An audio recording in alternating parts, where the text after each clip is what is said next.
Thank you for joining Market News with Rodney Lake. This is a regular program for the GW Investment Institute, where we talk about timely market topics. I'm Rodney Lake, the director of the GW Investment Institute. Let's get started. Welcome back to Market News with Rodney Lake. I'm your host, Rodney Lake. Today, we're in the Duquesne studio right here in Duquesne Hall at the George Washington University School of Business. Thanks for coming back for those who tune in on a regular basis, and welcome to any new viewers or listeners. Today, we're going to have a topic discussion on Mastercard. So this is a portfolio holding for the GW Investment Institute. So this is not a massive holding for us. We've been talking about larger positions in the portfolio, but this is a position that's been in the portfolio. It's similar to another company we've talked about already, which is Visa.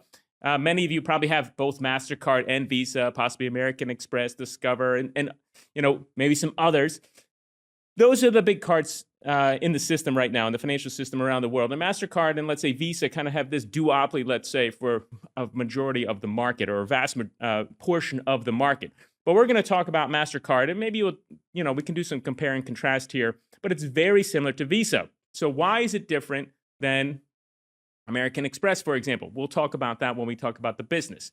So for today's discussion, we're going to do business management, price valuation, and balance sheet, just as we've done in the past. We're going to be talking about how this all works together. So that's the GW Investment Institute framework. And again, business, management, price valuation, and balance sheet. So we're going to use those four components to talk about Mastercard today. And again, disclosure, we own this company in the GW Investment Institute portfolio. This is for educational purposes only, not investment advice. So let's dive into this, and this is what our analysts will be doing. And our stock pitch is actually coming up pretty soon. We'll see if somebody pitches to increase our position in Mastercard, if somebody tries to sell a portion of our Mastercard position. Time will tell. We'll get back to that. So let's get into the business. So what is Mastercard? So Mastercard does financial transactions, right? And processing. That's what it does. And so when you swipe that card, you've heard about possibly this four-party system. So what is the four-party system? So that's the card holder, the person who has the actual card to make a purchase, the merchant, the business who is accepting that card. You walk into a store and swipe your card. They say, we take Mastercard. The issuer, that's the financial institution that you see on that card. And the acquiring bank is the institution that's going to process that for you. And so that's what's called the four-party system. Visa uses that, and Mastercard uses that as an example. And so that was pioneered long ago now, but that's the setup. And so that's the business that they're in, and they get fees for this. And so like Visa, and as I mentioned, differentiating them from American Express, they do not take credit risk. So really, it's all about the number of transactions and the people's willingness to spend. Now, Visa and Mastercard get a percentage on these transactions, so it's actually a pretty good inflation hedge. So if you think prices are going to be rising, and you talk about companies that have pricing power, well, Visa and Mastercard effectively get their pricing power as a pass-through, because if prices increase and they get a percentage of that, they get to participate on that. So when you talk about a good business, pricing power would be one of those elements that we would talk about as an example of, well, this could define a good business. So let's now dive in a little bit further. So that's the business they're in. They're in the business of transactions. They're in the business of people going out, consumers, and spending money and making those swipes. We talked about the four-party system. So let's now dive in some descriptive characteristics here. So the market cap is $477 billion. So this is a very large company. That's as of, sort of deep into November here when we're recording this. And so it's a fairly big market cap. The company has grown significantly since its founding. And again, Visa and Mastercard are really kind of this duopoly for these large transaction companies that are different, again, than an American Express taking credit risk at American Express and not taking credit risk at Visa and Mastercard. So Mastercard does pay a small dividend. We can talk about that, 0.5%. So people are probably not owning this for the dividend, but you could see when we get to management, that's a good discipline that management has had. So that's really, to talk about the business. So now let's get into some of the other characteristics about the business. And so when we talk about what's the revenue for this business, so we're talking $27 billion for the revenue for this business. So significant, and it has been growing at a pretty steady clip. And so if you look at the compounded annual growth rate over the last few years, you had some, bigger numbers in the more recent past in 21 when everybody was at home probably spending a lot. From COVID, but now it looks a little bit more like it's closer to 10%, compounding over time or around there. When you look at what's sort of the profit margins for this business, you have net income margins that are 47%. Not quite as high as Visa, but high. So for an overall business, you're talking about fantastic gross margins, and EBITDA margins, could be in the 60%. And so if you look at that, again, not quite as good as Visa, but very good relative to other companies. And so this is a fantastic business. You're indexed basically to growth. And the business, by the way, is headquartered in Purchase, New York, which is kind of fun. In any case, this is an excellent business. These have excellent margins. You have this pricing power built in because you have this indexation for the growth in prices. So if prices rise, you kind of get that pass through. You get to participate. So if inflation becomes an issue, which it has more recently, has not been a problem for 40 years, the Fed is trying to tamp that down, which has seemed like they have had some success, and it's going the other way. But this is a way that Mastercard gets to participate if, in fact, the inflation comes into the system, so built into their business model. And when you talk about free cash flow, $13 billion of free cash flow. So, on revenue of $27 billion. So that's a lot of free cash flow from that revenue. So really good free cash flow in the business. So you can see that this company doesn't require a lot of cash. It doesn't use a lot of cash. It actually puts out a lot of cash now that this network is built, now that they can run more transactions on this network. Again, very similar to Visa. So that's the business. So excellent business. Now let's get into management. So management is a little bit newer, a little bit less than, let's say, 4 years. Michael Maybach has been in charge of this business. And over time, and I think time will tell, we don't have a ton really to talk about here on the management.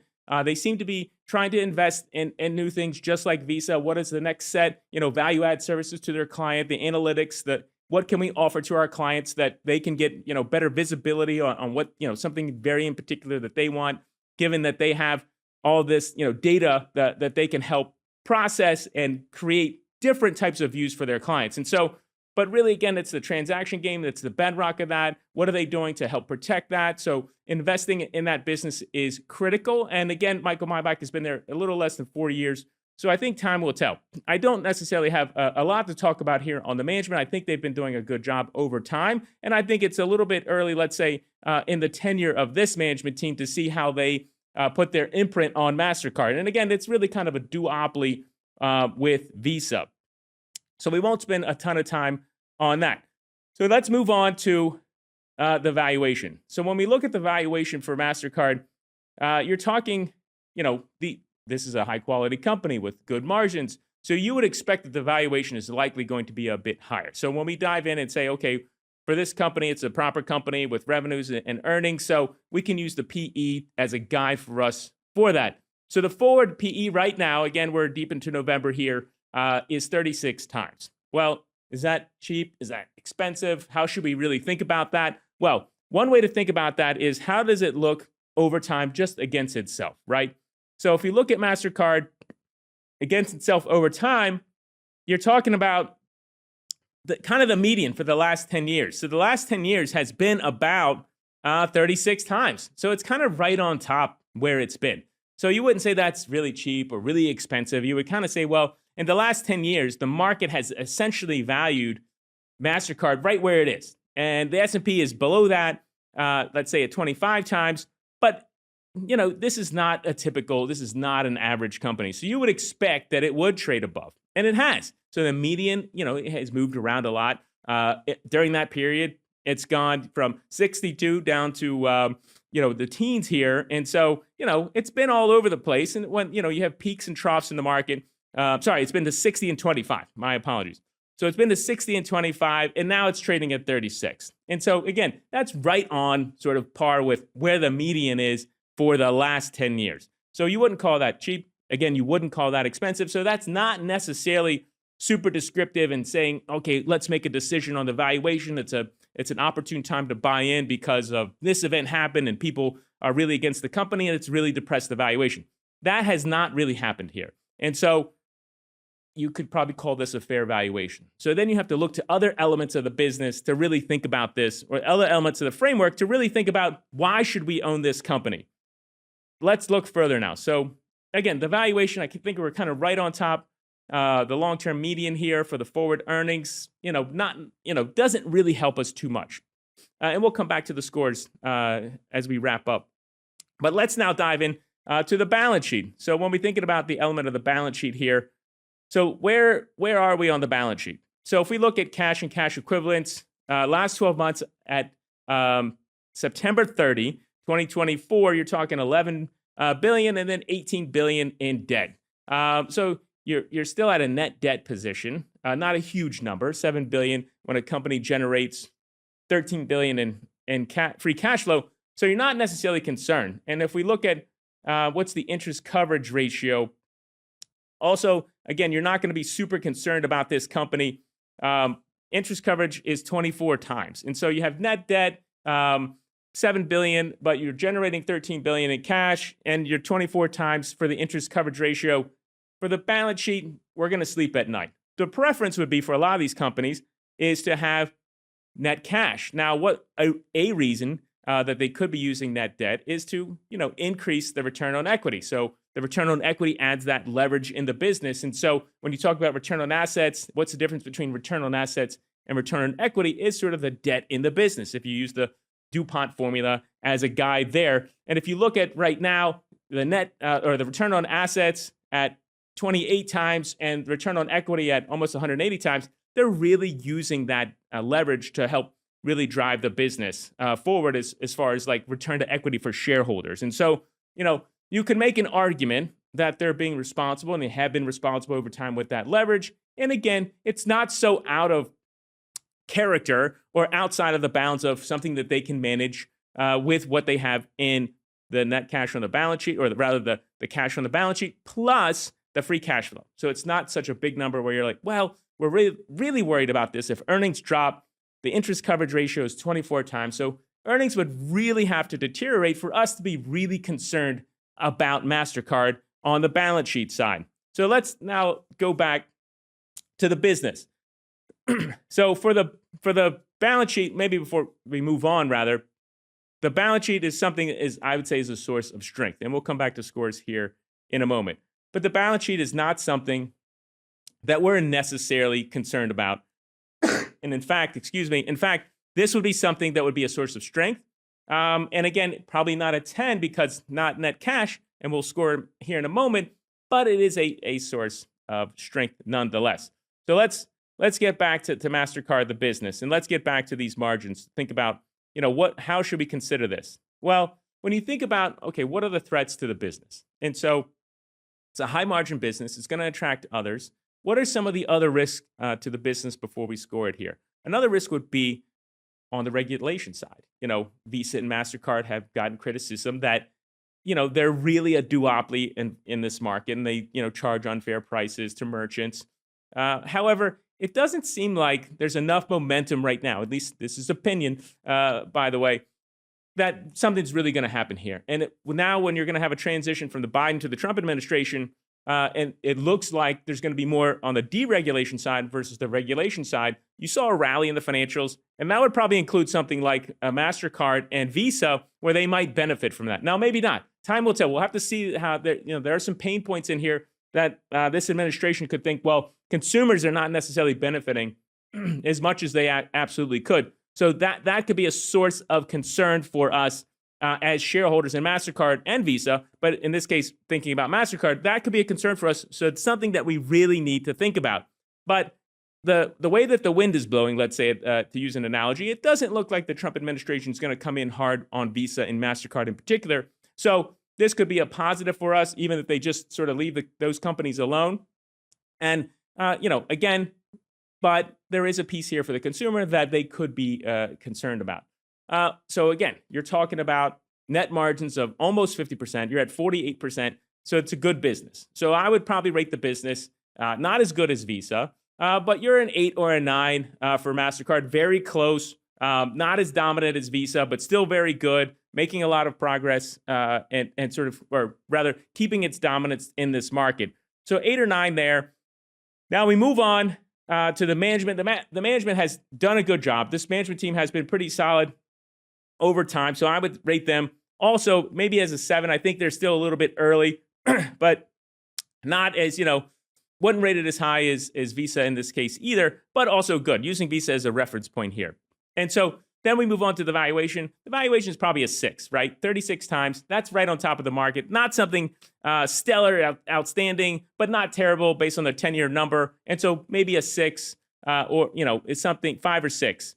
And then when you talk about the balance sheet, that's probably an 8, 7 or an 8. So overall, you're probably talking about a 7 or an 8, depending on, if you get really aggressive on some of these and others. And so you put those together, you weight them 25% each, you're really talking about a 7 or 8 here. Now, the question is, in your portfolio, should we own Visa and Mastercard? Well, we own both in a couple of different portfolios. So, is there something that distinguishes the one from another? Do you actually get diversification? These are other discussions that we can have in the future. Right now, we own both of these companies. I think they're both doing well. Again, on the business side, you're getting this flow through for the price, protection, the pricing power that it has against inflation. So that's super helpful. On the management side, responsible management, not something where I feel like, well, let's really highlight this management team and all these great things that they're doing. The valuation is pretty fair over the last, 10 years. We're essentially right on top of that valuation at 36 times, higher than the market. As we mentioned before, if you're looking at a company that has really good business, that has really high margins, has a great brand name, Mastercard has a great brand name that people know and recognize, you're going to have to pay up. So again, we're not excited to pay 36 times, to be super clear. But when you have a good business, you have to know that other people are going to know that too. And then on the balance sheet, not concerned at all. 25 times EBITDA over interest. And so the interest coverage ratio, super comfortable with that. Ideally, we would have, net cash on the balance sheet as equity holders, but they're using it seems like, to drive return on equity. Again, if you use the DuPont formula, the equity multiplier in there is what's happening. The return on assets plus or times the equity multiplier is going to be your return on equity. And so they're driving up the return on equity. So if you're an equity shareholder, it looks like they're using the leverage on the balance sheet to the advantage of shareholders. And that has been returned in increased stock price over time. And so if you've been a long-term shareholder, you've benefited from that. But being a little bit more conservative is sort of our point of view here at the Investment Institute. So we could drive that number down a little bit. Overall, solid company. Some questions to ask is on what's the future growth of this company? What are some of those regulatory concerns that we need to think about? Are they going to remain out there? Is this new administration really going to focus on the consumer part of this and say, we really got to understand this and we really want to make sure that these fees are not borne by these customers and in fact, they go down over time? So those are points of consideration. On the competition side, who's coming in? Is PayPal going to be making a difference? Apple Pay, Google Pay? Is this going to really matter? And if so, how? Blockchain and everything else is something to consider as well. But then on the management, are they going to be driving innovation? So we got to really think about that. The valuation seems pretty consistent over time. If it goes up or down too much, that's something to monitor. And again, we will need to monitor what's happening on the balance sheet. So not something to be concerned about, but absolutely something to monitor, to think about over time. Again, a 7 or 8 for this company. Should we have in our portfolio is another consideration. We'll continue to think about that in other companies. That's it for today, though. If you have anything that you want to hear about, please let us know. Put it in the comments. Is there a company that you want us to cover? Please let us know. We're driving towards the end of the semester for the GW Investment Institutes. We'll have a whole new set of stock pitches from our students. We're excited to hear about that. Maybe one of those will be about Mastercard to add or take out of the portfolio. Time will tell. We'll see. Thanks for tuning in. See you on the next episode.